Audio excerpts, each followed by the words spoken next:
Pogo said, "We have met the enemy, and he is us." Barack Hussein Obama. The fantasy. He was hailed God of all things, Savior of the world, the One, the cure to all of the ills of the world, the equalizer of economic disparity, a modern-day Robin Hood, God in the flesh, possessor of a tongue dipped in the unvarnished truth, Mr. Fix-It, the rock star. The reality. Barack Hussein Obama. Peter Principle.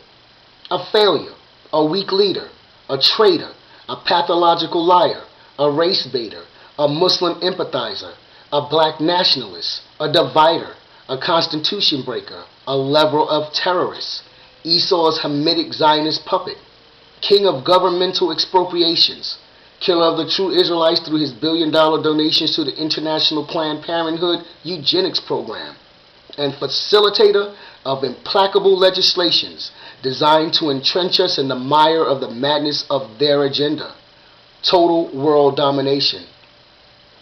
So who is Barack Obama really? He is an unconscionable predator. He stalked the inner city ghettos and became a community organizer to the lethargic and impressionable disenfranchised blacks and Latinos, which was nothing more than a guise to gain understanding and insight into the black person's thought process and weaknesses, and to learn how to take advantage of them. Remember, Barack was raised in Indonesia by his white grandparents. He didn't understand his blackness until he hooked up with the Black Panther Frank Marshall, and when he married the racist shrew Michelle Robinson. But what did he do? He instructed Acorn how to force banks to make ninja loans to people who were not qualified to own homes. He was a non-voting Illinois senator who liked to stuff loads of pork into his socialist bills. He was a member of the communist groups, the New Party, and the Democratic Socialists of America. Domestic terrorist Bill Ayers introduced Obama to the community by hosting a party in his favor at his home.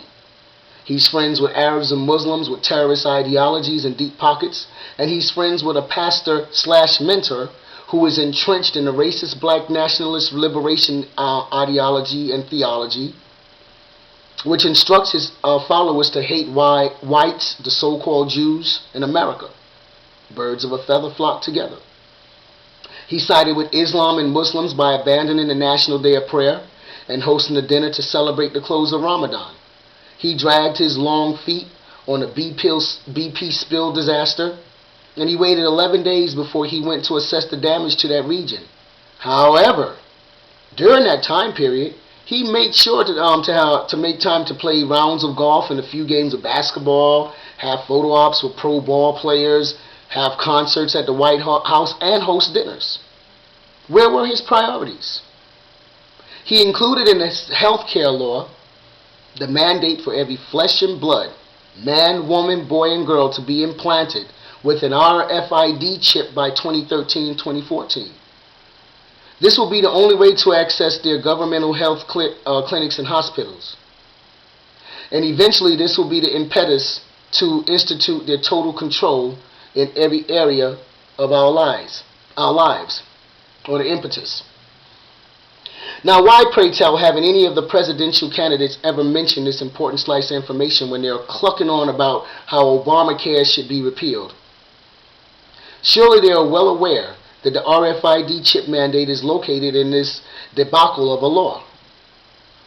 He signed ACTA to gain more control over the internet and to deter the sharing of pertinent information amongst the users, the social media.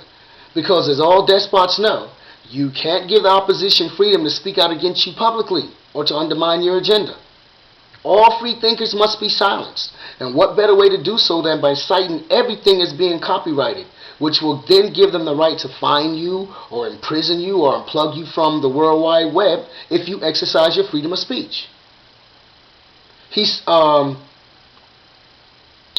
the NDAA, which will permit this foreign corporation the power to imprison and detain American citizens accused of terroristic activity indefinitely and without counsel.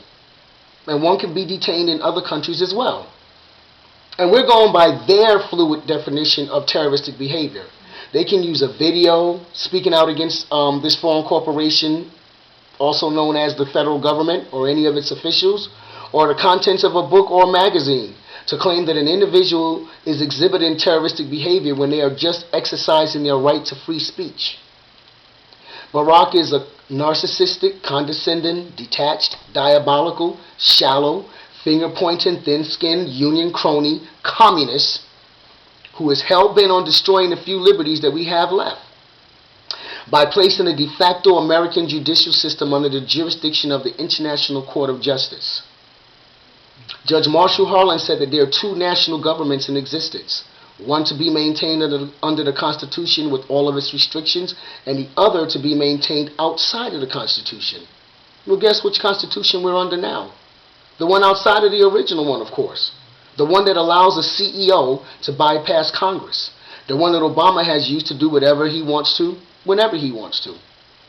The Supreme Court has said that the de jure government's offices still exist, but the people have failed to occupy them. Well, the de jure juries have been instituted in every state save 3. And of course, the District of Columbia is one of them, because they know that their only jurisdictional powers are restricted. It's just that we don't know that. Alright, so all of the governors have received their notices that the de jure government offices are now occupied. The Magna Carta of 1215 gives the authority to convene a grand jury.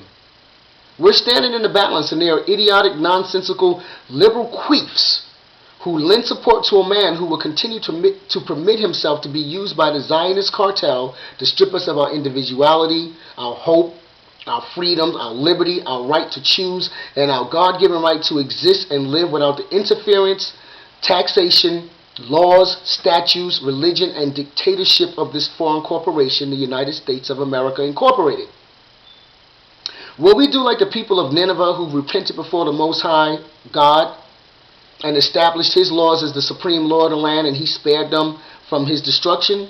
Or will we continue in the failed leadership of man and allow the laws and statutes of man to lead us right into destruction?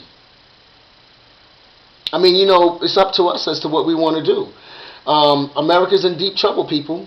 You know, we reached our Rubicon once we unwittingly surrendered our sovereign status as nationals to the foreign corporation, the United States Incorporated, through the adhesion contracts and reception of its benefits, and we became transmitting utilities for a straw man to conduct uniform commercial code transactions in their unlawful and illegal world matrix.